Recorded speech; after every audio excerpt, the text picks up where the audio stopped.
Polmont Young Offenders Institution houses 650 inmates, all boys between the ages of 16 and 21. Just because they're behind bars, though, doesn't mean the boys change overnight, making Polmont the most violent jail in Scotland. With so many difficult young men, it's a huge task for the prison service to deal with their behaviour. I'd go to hurt someday, go numb, and that's what scares us, because if I can't remember what I'm doing, how can I control myself? There is an endless flow of young men from the courts into Polmont's halls. How do they survive inside? Can they change? And what happens when they're released back into the community? Believe me, I have changed. While I'm in here, but when I'm out there I can show you, and I will. But why have so many boys ended up behind bars? And can any of them really break away from the endless cycle of crime and punishment?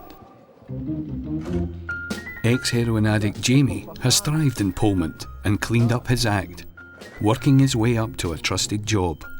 Last week, however, he took a step back when he was caught getting drugs in for another inmate. Possession of drugs, sacked from hot plate, downgrade to standard. It's all a lad, eh? I'm just putting a brave face on, but I'm devastated. What can I do? What will I do? That question is soon answered, as Jamie has now been relegated from his cushy job to hard graft working in the kitchens. Gordon Ramsay's no got a looting. If it was up to me, I wouldn't bother working, but if I didn't work, I get put in the port, they take your telly off you, give you no wages. So really, you've got to work, I suppose, but you're up for 8:30 in the morning, if that's you at 4 or 5 o'clock at night, hard work. And it's taking its toll on me. Jamie was caught trying to get drugs in for someone else, but agreed to take all the blame for £100. But he hasn't been paid and is losing face. I mean, I've just not got it in him to walk up and say to him I want the money now. Most cunts would just run in your Peter and put a dagger to your throat, Jules, and say you better give me what I'm stabbing, fuck it, yeah. I'm going to have to do something, eh? But if I'm going to have to do something, I don't know what I'm going to do, man. I don't even know what I'm going to do. I'm raging, but I didn't want any trouble with that with anyone, but if it happens, it happens. Violence is the most common way of inmates sorting out a problem in Polmont. So in the under-18 hall Lomond, it is no surprise to the staff when things kick off.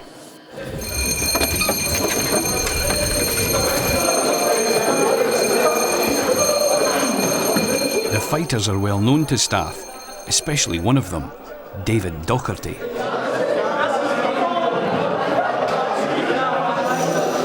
He came back to PT when he walked into the rec room. An enemy has, who's had trouble with in the past, seen him and just basically assaulted him. Put match right after starting. Never there each few months, sir. David has a record in Polmont of non-stop fighting and was only allowed back to the hall from solitary after he had promised to change his ways to his personal officer, Stevie. Doc, I don't believe a word that comes out your mouth now. I know. Remember I came down, we done that big interview, eh? Aye. And it was, oh, I'm going to do this and I'm going to do that. And I'll do it, I said to you. why do you need to fight? What age are you in it? 17 and a half or so. I'm trying to get to the root of why you're offending all the time in the prison. Because I deserved it. But is there no other way you can deal with it? Well, there's plenty of other ways we can do it, but I want to do that. That's how you are where you are now, eh? David's behaviour in Polmont has left him with enemies in every hall and a list of charges he's proud of. Like 36 or something I've been on, 37, 38 or something. First officer to open his door would get a dart in his eye. Docherty did have 2 blades wrapped up in paper. Did call me a fucking pussy cunt and a dirty scumbag bastard. His record in prisons is shocking, man. There's a list, I attached a list of his previous to that as well when I sent it up. It's that many times Stevie's been out, he's been in. He came into here, went out, up to Iona, back to the cells, back here, back to Argyle, back to the cells, back here. Today's fight between David and Chris Stevenson is the 5th time they have clashed since arriving in Polmont. With assault Christopher Stevenson with his chair in the visit room. The assault, Christopher Stevenson. You're a bad man. That's just, if you can prove yourself, keep your head down, we'll give you a chance. Right, wipe your slate clean, give you a chance. He goes to PT, he's come straight back and he's fighting again, so it's like... We've got to do something with this guy. You're fine! Getting moved for Hull. That's just 10 minutes in. I hate that, man. I just try to stay in one Hull. Just cause you reputation, I suppose. What is your reputation?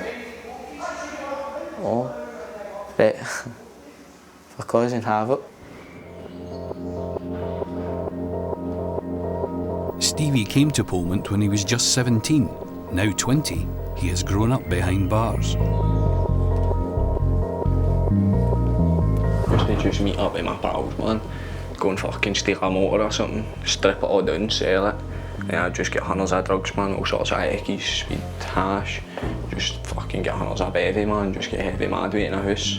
Blast the tunes for a while, man, and just fucking bounce out in the streets and start to cause trouble. Just smash guns with bottles and shit for nothing, man. Ended up batting this kid, man, he stuck his in, and then I got out for court on bail. And then I ended up just fucking bumping into the fucking cunt's uncle. I battered his uncle, man, just for the sake of it, and ended up taking it too far. The nightclub? No. Came into jail and I was fucking only something like 7.5 stone or something. It was that bad with taking drink and speed at boys and eckies every single day. So I can't really remember much about outside. My home life was fucking, as I'd grown up it was dreadful, man. I'm always in fucking a good few serious fucking relationships where a fucking boyfriend was beating her up and shit. Being violent to her, man. And then she ended up going with one cunt that fucking got her addicted to heroin and shit. And fucking that's just when I went after Eddles, man, started getting out in the street and heavy battering cunts and shit. 3 years into his 5-year sentence, for the first time, Stevie is now eligible for parole. With his violent past though, early release is a long shot.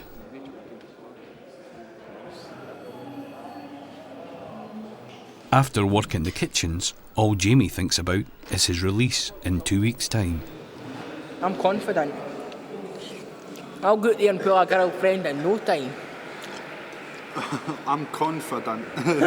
My friends call me Skindiana Bones. I eat like a pig, but I don't know what it must be, what's the word, my metabol or something. I mean, I sit there and eat all day and I still didn't put any weight on. But that's alright, because I'm rapid for the Polish. Rapid style, no?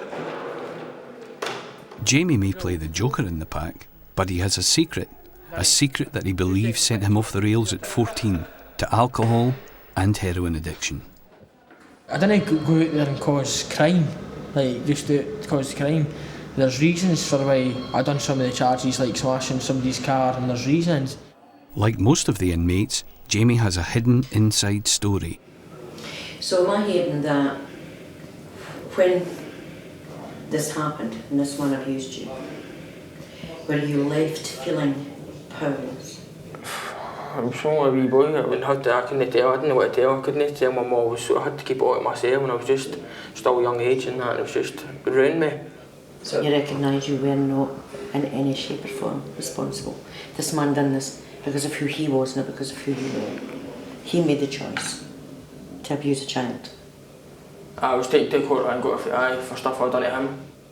And I was drinking, I bought a Buckfast, and I seen his car, and I've been raging. As soon as I seen his car and I seen him in the car, I was really angry. And he just walked out the house, and I picked up my release, bought a Buckfast, I smashed it off his windscreen. And he's jumped out, and I've started going daft, shouting and that. And then the police came and lifted us. But my lad said if he stood up and he'd explained, he goes, I wouldn't have got the jail sentence. He said it'd have been alright, but I just didn't feel I can go through it. So I was ashamed. And the difficulty for survivors are, this has been so overwhelming. They are so caught up in the self-blame and the anger and the self-harming, they do not realise that the resources they have. I didn't see it myself, what difference, if it will really make a difference. That's the only thing, I don't know if I'm benefiting, but I didn't mind talking to her, and she does talk sense, and it's the truth that she's saying, because she understands.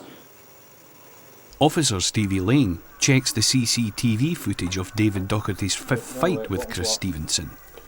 He decides he needs to step in and try and stamp out the escalating violence. That's been about 4 or 5 incidents that there's been between the two of them. Quite a lot of linked incidents between Doherty and Stevenson. So what I'm saying to you is, right, we need to change your way of thinking. What I would like you to do is to sit down and talk to him. For him to sit down and talk to you, and for the two of you to get this ironed out. Not to be the best pals, not to put him on your Christmas card list or anything like that. Right? Just to stop you from getting reports. Because as you says to me there now, Steve, it's me that's getting it all the time. And it is you that's getting it all the time. What if I went and spoke to him? Would you agree to sit down and talk about stuff and see if we can get it? How not? No chance. How not? Are you not mature enough to do that? But I'm not that. I don't care if it stops with that, and I'm not going to talk to him. You have to make an effort. And he has to make an effort. If you can't use your mouth and talk about stuff and hear how other people, you're just going to be dubbed up the rest of your life. I've told you that I've sat down with cons and I've spoke to cons who wish that they could go back to your age and turn the clock back, right? And I have tried to drum this into you time and time again to make the best of who you are. And right now you're not. I see where you're coming from, but I don't think it's happening. Well, I'll tell you what I'll do with you, right? I'll let you sleep on it and I'll come back and see you. Right? Sitting two fighters down face to face to talk with each other is an approach called restorative justice, but persuading Doherty to toe the line is an uphill battle. I wasn't expecting it to be easy, because that isn't the way that he deals with stuff. He deals with it with his fists and with knives, and so it's totally new territory. I don't know if he's scared to do it. I don't know if he's scared for the slagging that I'll get for attempting to do it. I'll just need to wait and see what tomorrow brings, as they say.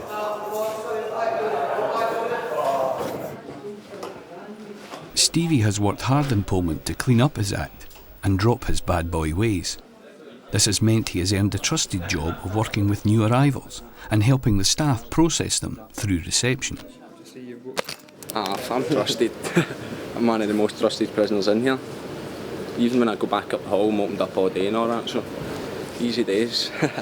This hard work is also taking him one step closer to the chance of parole. Officer Alan Rankin has watched Stevie change his behaviour since the start of his sentence. He knows, though, to get his dream of early release, Stevie must shine in next week's parole meeting. Now, when you go there on Tuesday, right, be positive, right? Tell them all the positive things you've done over the last year and a half, right? Been sitting thinking about it, man. I've got everything planned. You're willing to do anything. If it means going to counselling outside, right, you'll do that, because you're a lot of problems when you're 14, 15, 16. Again, that's you, you're growing up a bit now, so that's all in the past, hopefully, eh? I'm not going to sit here and say you're definitely going to get parole, because it's not my decision. That's how I'm not building my hopes up, man, just in case I don't get it. If you get it as a bonus, that's the way you look at it, right? All I can do, right, and you can do, is do the best you can. You've done the best you can over the last year and a half, right? You can't do any more now. All you can do is keep on going the right way, and hopefully the people with the power to get you liberated will understand and see what you've done and give you a chance out. Right, I'll see you later, Stephen, eh? Take care, son. What's at stake here is the difference of being in the jail for another 10 months, eh? Which is a long time for a young laddie to be in the jail, eh? So the difference of getting out in August, if his parole's okay, or the difference of spending another 10 months in the jail, another Christmas in the jail, another birthday in the jail. That's the difference. It makes a lot to Stephen, eh? I'm nervous, man. Because I have to go in and present myself and sell myself to them, to show them that I'm willing to comply with any rules to get out an early release. So I'm keeping my fingers crossed. Can't wait. In Lomond Hall, David Doherty doesn't seem too worried about burying the hatchet with Stevenson. No, I came in Thursday, man, I was boxing with that cunt I stabbed, man. I knocked him out, but man, he's just cunt. With Doherty proving a hard nut to crack, Stevie goes to tackle Doc's enemy. I would like you to do a thing that's called restorative justice. Okay?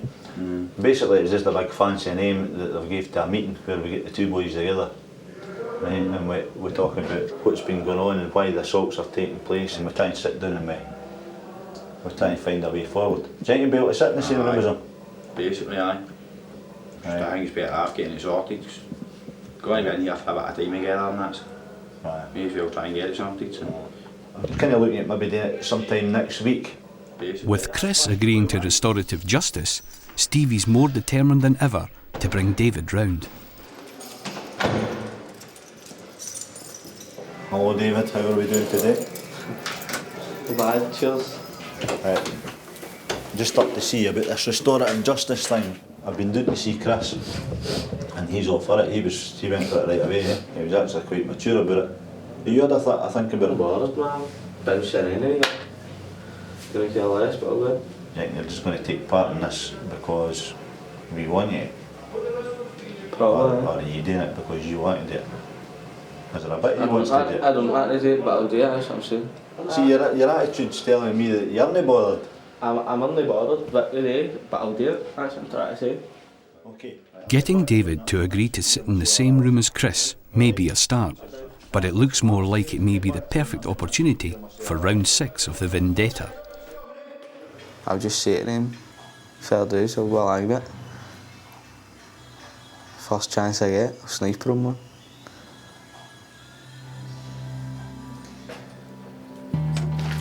Working on reception gives Stevie access to all the boys' belongings held in the store. This access is putting Stevie under increasing pressure by other inmates to pass things back up to the hall. Just trying to get out everything, man. I'm sick of cunts asking me to bring them up their shit for properly. Man, I've just don't like saying no to the cunt, so just decided to move, so I stopped getting pestered about it. Just sick fed up of fucking hearing it every single day, man. Just days before his parole meeting, Stevie needs to avoid trouble at all costs. Fucking sick fed up I've been in here, man. Don't know how cunts could keep coming in and in and in and in. I want to go out and get a job, fucking actually make a go in life, make my family proud of me, man, instead of just saying, off, there's that Stevie McWillan walking down the street again and getting fucking cunts scared of me and that and not on top of it. I don't want that shit anymore, man. That's just all the shit you want when you're a wee boy, but I just want a quiet life now. Being in here's gave me a kick up the arse, I realise that, so I thought if I was out the street, I'd be dead by now, man. Since David and Chris arrived in Polmont, they have never been able to be in the same room without fighting. Today, Officer Stevie Lane hopes he can change that. Well, this is D-Day for David and Chris. We're having a restorative meeting, restorative justice meeting. Hopefully we can thrash out their differences and cut out all the nonsense. As long as we can get them to walk past each other without throwing punches. What do I think's going to happen? I'm just going to go in, sit back, fucking... If after he tries to say wrong word to, I'll knock him out. Any knives or anything like that? Fuck, man, have a fuck.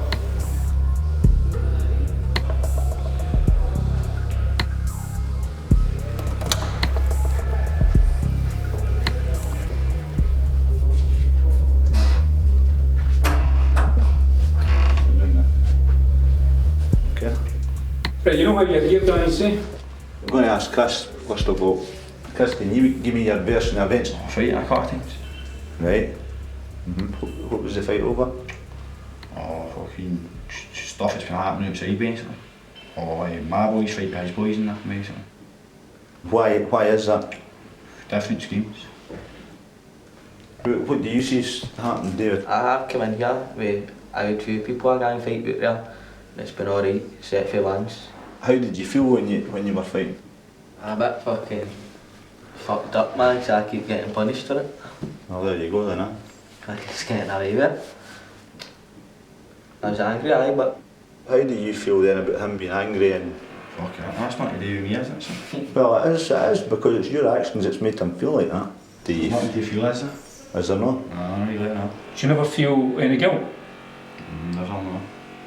Not at all? No. So when he said that he was feeling angry and all that, and it was you basically that caused that, how do you feel about that then? I don't feel stuff like that. What do you want me to feel? Like I feel sorry. Well, we didn't want you to feel anything at all. We're not forcing anything on you. But what do you think I feel sorry?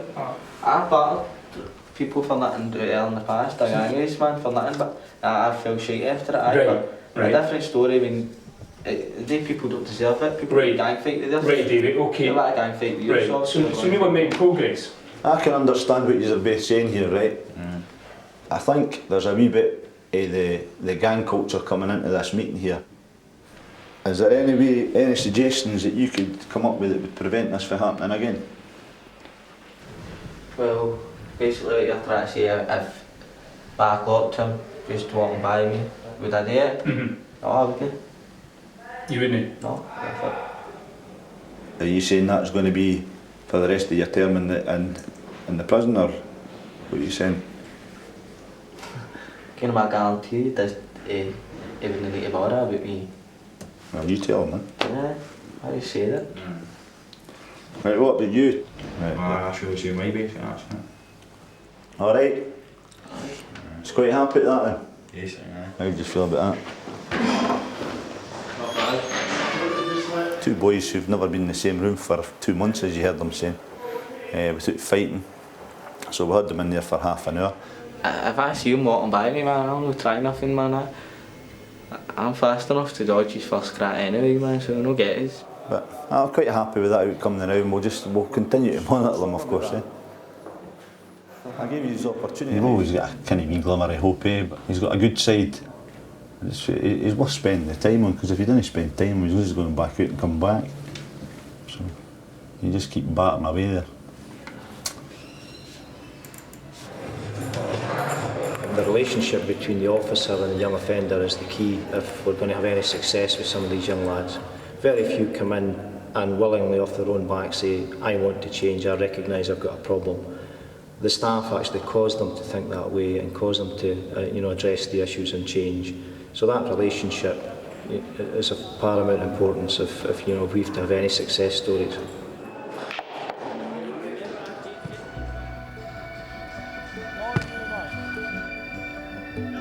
It's Jamie's last game of football in Polmont, and he's at the end of his 6 months inside. He has continued with regular counselling sessions and is starting to show signs of changing. Although he's still owed money for taking the blame over the drugs bust, Jamie is putting revenge aside.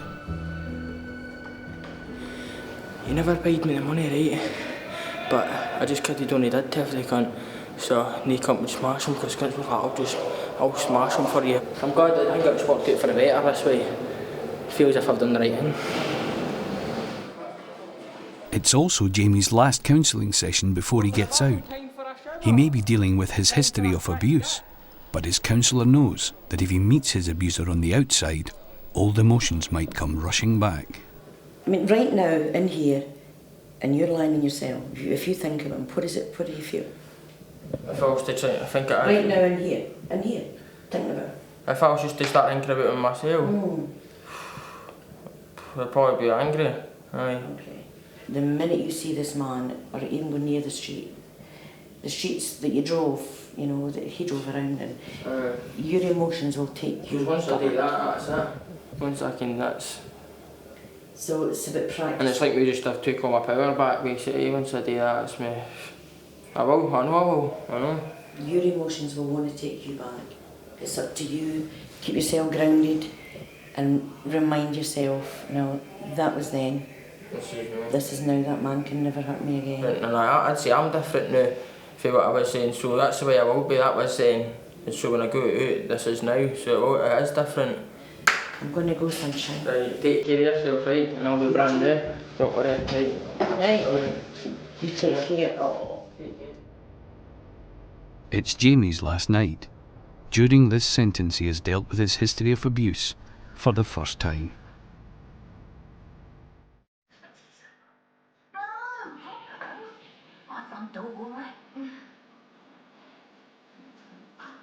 Bet you it's that Bradley.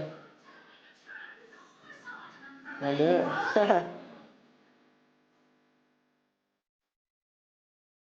I was ruined. I knew I'm dealing it the right way and feel a lot better myself, and I can see myself gone right about the post in time just when I feel better. He'll pay the penalty the right way. Instead of me going out there and doing stuff to him where he's still winning. Like the now when I broke my custodial sentence. It is hard, Jules, but folk out there can do it and I've got the power to get it back.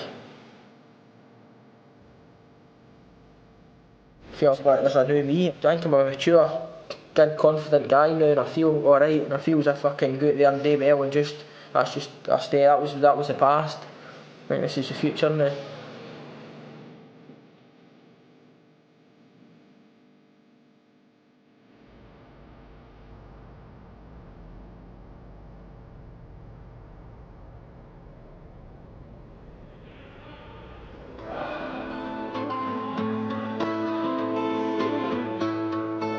It's the morning of Stevie's parole meeting. And he knows he needs to stay calm to present himself in a good light. Bit nervous, not too sure what to expect. Don't know, I was just getting everything ready that I'm going to say to him, go over it in my head, but that's probably the worst thing to do, man, because you go out in your head and you just get agitated and start starting all that stuff. Don't want to fuck it up for myself, go up and say the wrong things and then probably won't get it. The outcome of this meeting will determine whether Stevie is released in just a few weeks or has to wait another year. How does it feel to you to see your life history as written down by somebody else? It's actually bad, man. I never thought I'd be honest, it's just a shambles. I'm ashamed of it. That's positive. Yeah. Anything else to add to that? I've gone to college and my wee granny, don't want to miss too many of my granny's life anymore. She's old enough as it is. I've put her so much pain with me being in here. She's had to cope with people saying, oh, your grandson's this and your grandson's that. How are you going to control your use of alcohol? I just drink socially. I really don't really bother about a drink, really. You don't, yes. What does drinking socially mean, though, in practical terms? A few beers at the weekend if I'm up at my uncle's or wherever. I'll never go back to the way I was drinking every single day. It's not easy. No, that's how I've got to see a close family. It's knitted together, they'll help me keep that way. Where are you going to be staying? I'm moving to a different area with my mum as well. What do you think it's been that's helped you grow up? Just thinking about my actions. I don't want to be that person anymore. I was just an evil person at the time. Being in the jails gave me a kick up the arse and made me realise I don't want to be like that the rest of my life. A kick up the arse? Just sit and think about it, man, what I should have done instead of what I did do. That's how I want to go and see make a proper start at it. So I know I've changed in myself. Just want to prove to my family that I've changed as well. On the surface, the meeting seems to be going well. Right. I think I slipped up, man, said if I needed a kick up the arse, I shouldn't have said shit like that. Just wish I could have explained things in a more better way. I couldn't explain it right.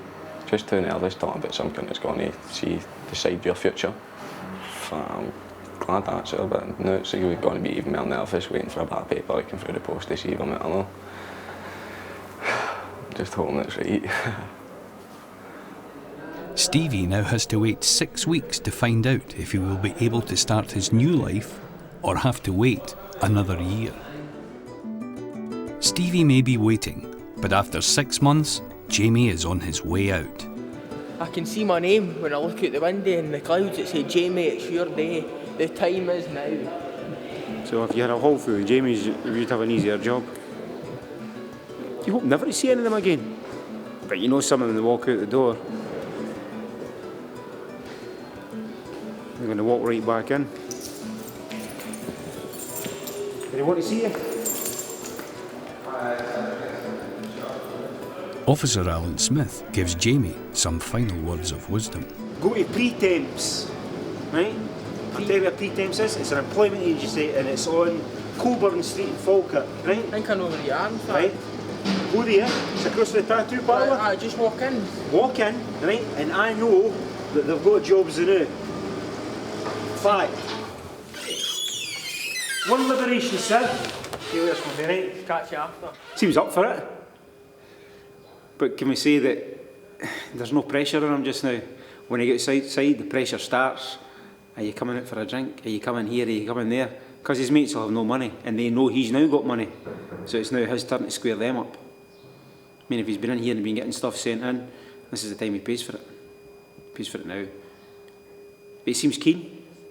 Aye. Good. Because you don't want to see boys like that again. He can make it outside. He's pleasant enough. Oh yes, let's go. We're free at last. Yeehaw. Walking out. What a weather day, Jules. Come on. Come on. Jamie boy's back in town. Loving life. £300 community care grant. We're off. That's us. Party. Come on. I don't even know where I'm going, but fuck it. Sorry. We'll see how it goes. It's a lovely sunny day.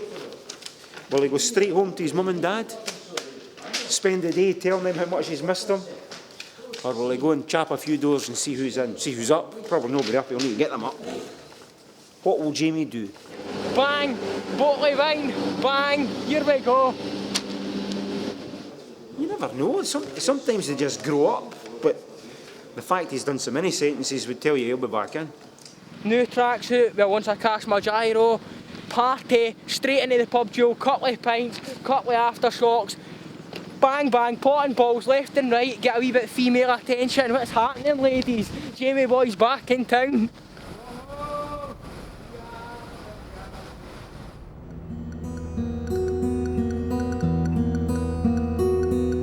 For inmates with children, time behind bars can be harder. Chris had just 3 weeks with his baby daughter before being locked up, and he has spent the last 4 months thinking about her. You think that's mine? You don't think it's real. Something doesn't feel real. It's just you feel like crying and laughing at the same time. It's mad. It's just a weird experience, but it's brilliant. Brilliant. Best experience of my life ever. Because everybody says to us, "Oh, that'll be the making of you. That'll be the making of you." I say, I hope so. And just when it happens, you just feel as if you're on top of the world and nobody can see anything to bring you down. That's the way it feels. And then you'll see the hedgehog. 17-year-old Chris has thrown himself into life in Polmont and is taking part in a parenting programme. Part of the programme is the storytelling workshop. It's just to maintain communication, and it's for the kid to see the video at night time of the boys and telling a bedtime story. You see your daddy on the telly, I mean it's an instant, gains attention right away, so it's good that way. Remember, the best tips you can do is slow and loud, okay? Don't slow race, you don't want to go because the men will understand that, right? All you do is sit and think.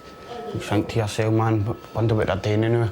Wonder she's greeting me now, I wonder she's getting fed and that. Hello Leah, it's your daddy here, just got a wee bedtime story for you. It's called A Little Bit of Winter and it's about a rabbit and a hedgehog, our friends. When I was born, my dad moved back to Australia and my mum wasn't fit to look after us, so I stayed with my gran. My gran brought us up to I was 15, then she died and I got put in a children's home. So that's why I wanted to be able to do it, because I don't want the history repeating itself. So I just want to go out there and be the best dad I can. Did you miss me, hedgehog side? Oh, rabbit, he said. There's wee rabbit running out the hedgehog to give him a cuddle because he missed him. That's the end. Well done, you man. Excellent, brilliant. Right, over, look at that.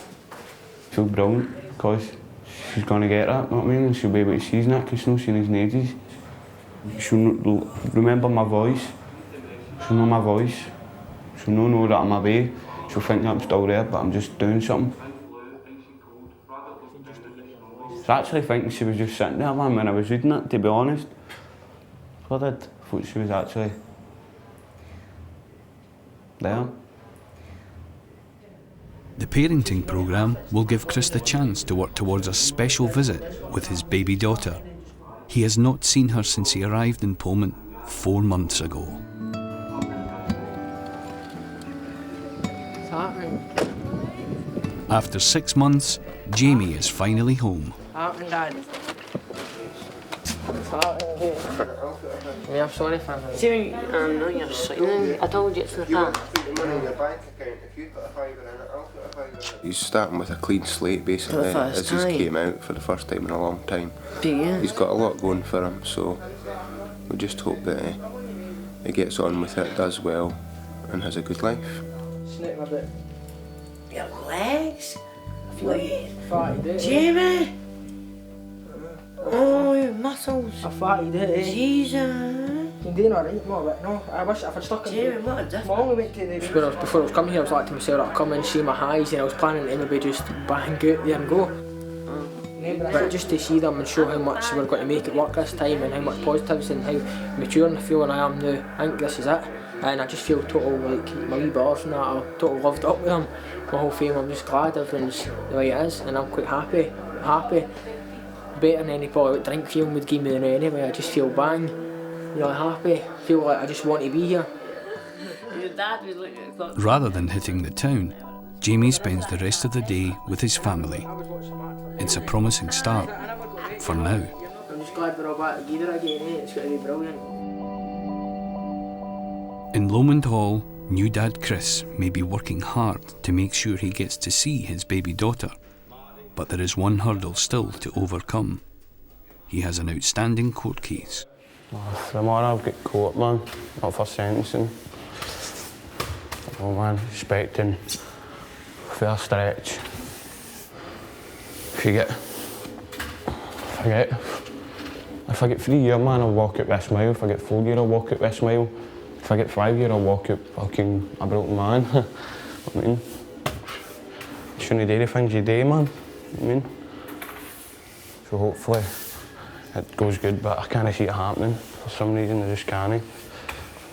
Stevie Lane is Chris's personal officer. The behaviour report he is writing is Chris's best shot at reducing what might be a lengthy sentence. Any relevant information about your health? Nah, I am. Just good tablets for depression. Oh yeah? Aye. You want to be a prison officer, pal, you can what depression is. I'm also going to add in wee bits and bobs that you've been doing, like say your guitaring, your parenting class. What else have you done this sentence? Doing my craft. What kind of stuff do you do at the craft? Just making like boards with drawings on it for my wee lassie for a room. Do you hear regular visits with? No, I've not been having visits because you mean that the baby's mother, I felt because I go to jail again, know what I mean, so you can see where she's coming from. Right, I'm quite happy with that information. Yeah, it's fine, Stevie, thanks very much. I think it's difficult enough for guys with kids, but when they're 16, 17 year old, it must be pure hell. He's looking for ways that can possibly help when he does get out, and that's basically all you can ask him. For somebody who's 16, just turned 17, he's shown quite a degree of maturity. Chris may be trying to keep his dream of fatherhood alive, but if things don't go well at court tomorrow, Chris's daughter will be at school before he sees the light of day.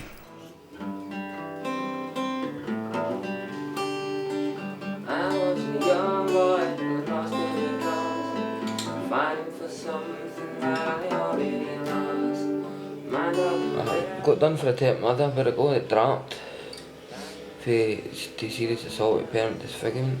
I cut a guy's throat and cut his face and that. The other thing I went for is assault and robbery. I went in for a game of snooker, I had £2 to my name, I was dying for a drink, I was an alcoholic, so I went in with a Rambo knife and I robbed the guy. I took his money, took a few £100. I'd wake up at 5, 6 in the morning, and that's when I'd start drinking. 6 litre of cider and a bottle of Buckfast, and whatever I drink through the day, that'd be anything. That'd be every morning. If I kept going the way I was, then I probably would be dead. I went through a life of self-harm for a few years, attempted suicide a few times. I can cut myself right up the arm, up there, stab myself in there. These are things that I'm going to regret for the rest of my life.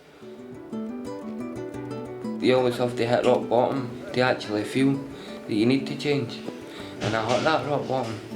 And while my time in here and sobriety kicked in, when I was sober, I realised everything that I'd lost, everything that I was missing out on, everything that I could be, everything that I should have been, and now I want to be.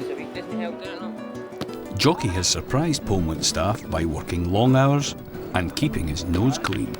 My first goal, all that I could do in here is just get fit and healthy, get free of the drink, get my liver restored. The next goal's just to get and put my life the way I want it. And the only thing I could say to you is, believe me, I have changed. While I'm in here, but when I'm out there I can show you, and I will. New dad Chris is back from court.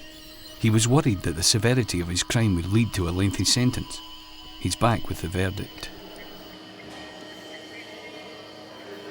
But man, got three and a half years, man. Consec, man, that's me doing 5 years. It's alright, man. Don't grieve, man. You know what I mean? It's alright, man. Just don't, man. My money's got to run out, right? So I'll phone you on Friday, right? Right, love you, man, right? Love you, bye. It doesn't really sink in the first day, man. It'll sink in the more, man. Fuck it, look. Don't need bother.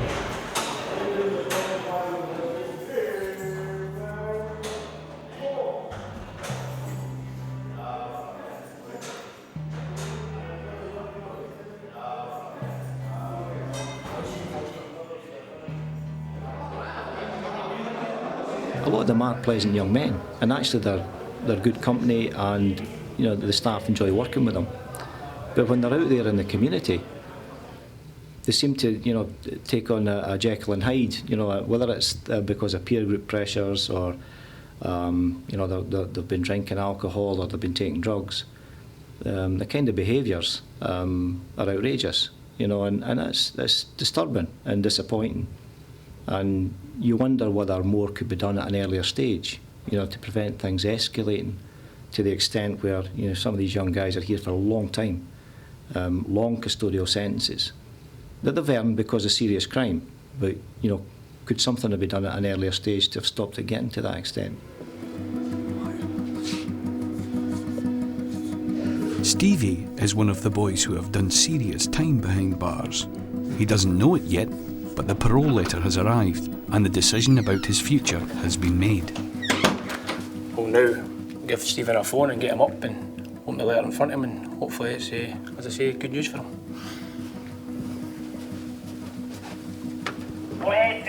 We'll just come in here and we'll set a letter for him.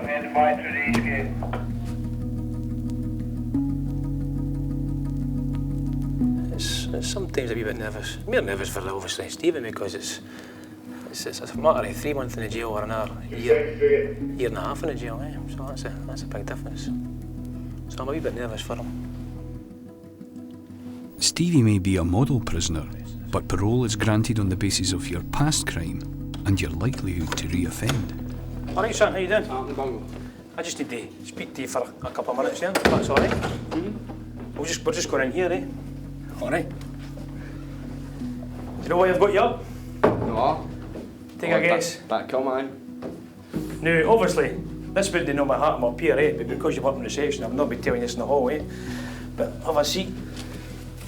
There's your letter, open it, and you can tell me if it's good news or bad news. I don't even want to open it, man. Do you want me to open it? I want to go, please.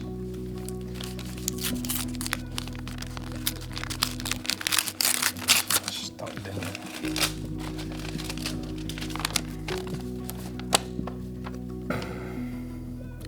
This is to inform you that the parole board has recommended to the Scottish Ministers that you should be granted early release on parole licence. So I got it, aye? So, it looks like you've got it, right? Get it out, man. Which means you'll be released with effect from the 6th of August 2006. Right? There you go.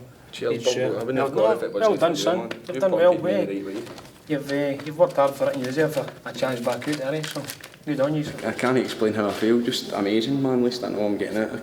I can't explain, I'm just too excited, innit? All that hard work and it's finally came to fucking hang me, that'll be it in 60 days. Back in the under-18 hall, the reality of Chris's 5-year sentence is sinking in. Officer Stevie knows boys often crash when they're faced with a long time behind bars. Alright, pal. You're tidied up? It's now of interest to take maybe a read at your trial judge's report. What was it he says to you? So I'll make an example of you, man. He says, I don't want hope for young people to take on board that they can't walk about counting their gangsters. I mean, that's what he was saying. You're a very likeable man when you want to be, man, but you're very unpredictable. And things only go in your way. If you look at my track record, it's always been in school. It's very unpredictable. Know what I mean? When in secure units, it's very unpredictable. You need 2 members of staff, you know what I mean? In case. But why is that when you're like this in here? I don't know, man. I think honest to God, I think I've matured since 4 months ago, man. Because I know I've got a way out there now, know what I mean? And if I maybe I thought about that when I was out there, I wouldn't have had to come in, know what I mean? If I would have looked at things, but you get a lot of time to think in here. Right. So it's where we're going to go for here then, eh? Aye. You seem like you're wanting to try and learn, eh? That's what's impressed me so far. Well, if you need to talk to me, just come and give me a wee shout later on.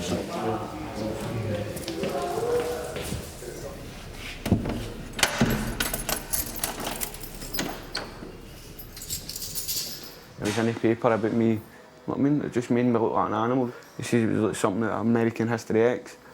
But I ran on a bus stop and he tried to run away and I flung a bolt and it hit him in the face and he fell to the ground. I punched him a couple of times. I never jammed his face, but never jammed his face. There's a bottle, the bottle smashed and shattered.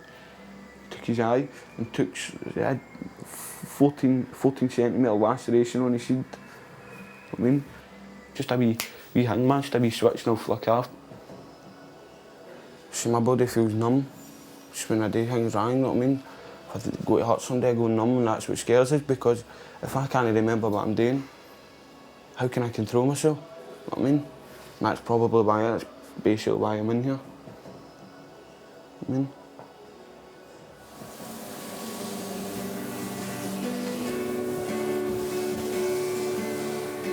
This was a big place, bigger than it seemed. So much pollution, it seems harder than. Yeah, you want the thug life, I've seen it before. My mother told me not to knock on that door. After spending most of the last 5 years in jail, Jockey can taste freedom. 3 days, man. I'll be putting my foot in that soil. It's just like you're in a different world now. You don't know the real world anymore. If I was 16-year-old, I've been in and out of jail and I've never been out more than 3 weeks or a month. So you could count that like 6 years worth of the jail. Only had 1 wee taster outside that. So, gotta be dead nervous. But I've got my family around me, I've got the support and can do it. I had the problem with drinking that, but that problem's been relieved for myself. I rehabilitated myself. And I'm just going to go on my life and the nerves will pass when I get outside and all. Chris's long sentence has taken him one step further from being the dad he wants to be. It has also put a strain on his relationship with his ex-girlfriend, and she has told him she doesn't want to bring the baby into the prison. Just go away, well, man, I'm telling you. If what? If nothing happens. What do you mean? But if I don't, nothing improves, the situation doesn't improve, I just time me, man, I'll fucking go, man. With the hope of seeing his daughter gone and facing up to 5 years behind bars, Chris is beginning to struggle. Oh, fuck's sake, it's not happening. You all have bad days and we all get it stinking. You're shouting because I don't swear at you. I shout, I swear at everybody, sorry. As the day goes on, Chris's mood isn't improving. Oh, man. He's starting to throw all of his good work away. Stevie decides it's time to step in. Right, so that's the difference between you seeing the bairn and not seeing the bairn. You've came this far, eh? It's a bit... I hope she does bring it up, because if she doesn't and then I get out, man, she's going to make it 10 times worse. Well, I can also understand why she doesn't maybe want to bring the bairn up to a prison and that, eh? I know. I suggest what you do is drop her a line and say to her, like, can we iron things over here for the sake of the bairn so that I can get to see the bairn, right? If she says no, say to her, well, what about we get somebody else to bring the bairn up, because I would quite like to see the bairn. It's not really fair. With all the hope of seeing his daughter gone, Stevie's advice is the only chance of Chris finding a solution.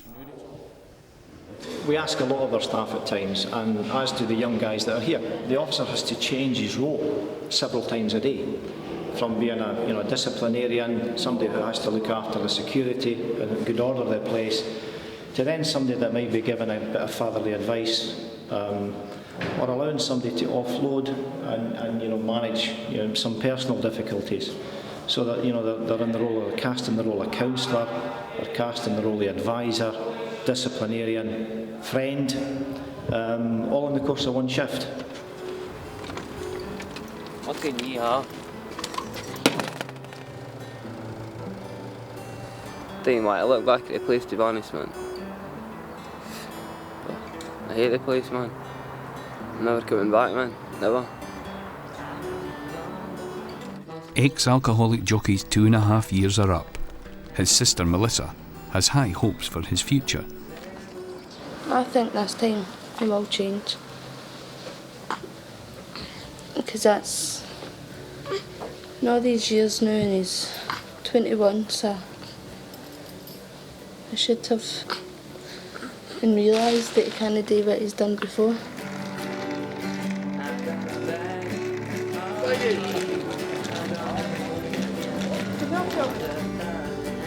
I wrote all my songs, man. I love them. It's just about life, Colin, but see when you hear me playing the guitar, I don't think any's ever heard it. Get the guitar, mate. Play the guitar, man. Let them feel it. You start for him. You start for you as well.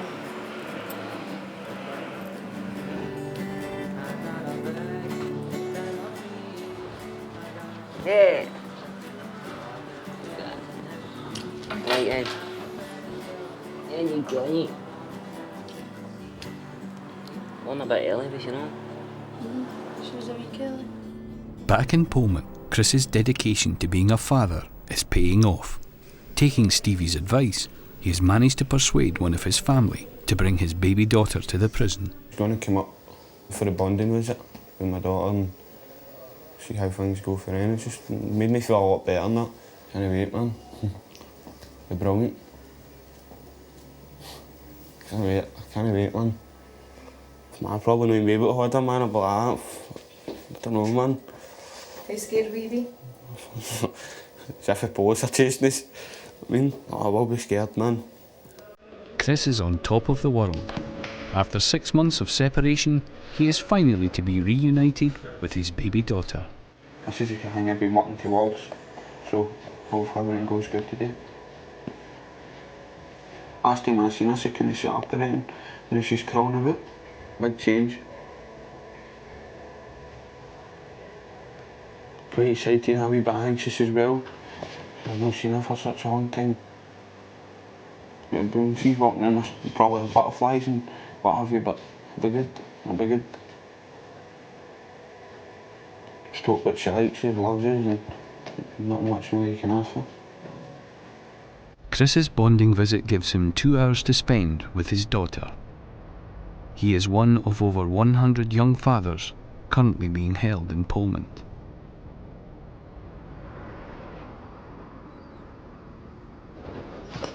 We'll go back then, right? In Ayr, after 20 minutes with the family, Jockey decides to head out. Listen. Listen. He's not come back,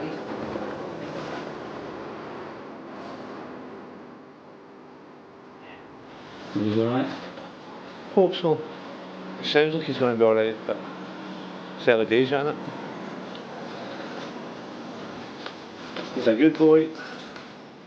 Jockey is convinced that 2.5 punishing years behind bars have helped him beat alcohol addiction.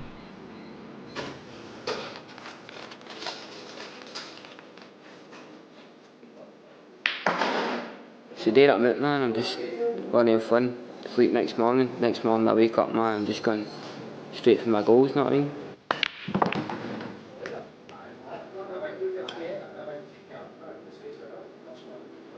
It's freedom, isn't it, right on? Yeah, I was going to say, man, I don't know.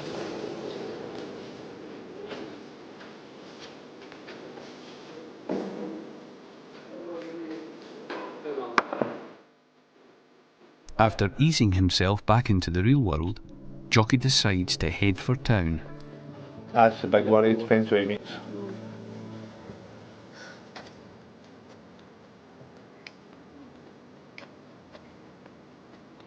Just depends if he meets his old friends well. He'll be drunk and whatever within the next couple of hours. And that'll be him. They'll not see him for about a week. On a bender. With the bonding visit over, Chris returns to the hall. I want to run my life, man. I want to run my life more than any day. So I do. So just wear my wee tracksuit and that, a wee vest, wee pink and white tracksuit. Do you think she knew you? Aye. She just looked at us and smiled.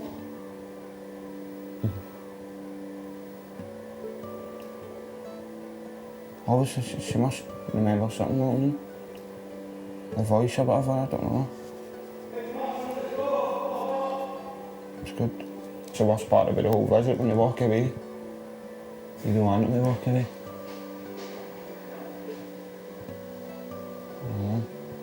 Makes you feel good when you see that something good can come out, you know what I mean? It's not all bad. Some people just think, oh, you're in jail and you're all bad, you know what I mean? It's not all like that. There is good to come out of people that are in the jail.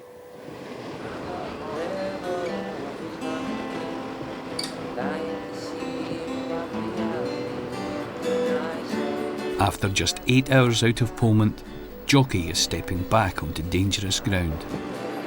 Here, Jockey pal, there's your change, right? It's in your pocket, you alright?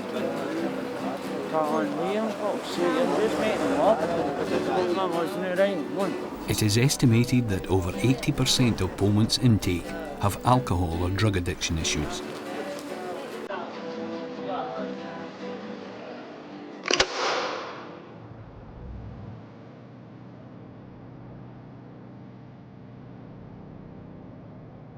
David Docherty didn't fight with Chris Stevenson for the remainder of his sentence.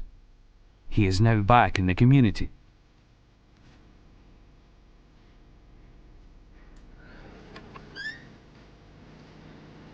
Stevie was released on parole and has started a new life on the outside. Feels mad.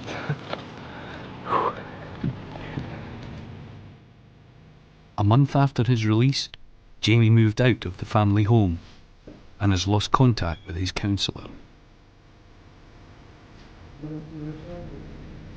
Chris continues to have bonding visits with his daughter. He has 4 years still to serve.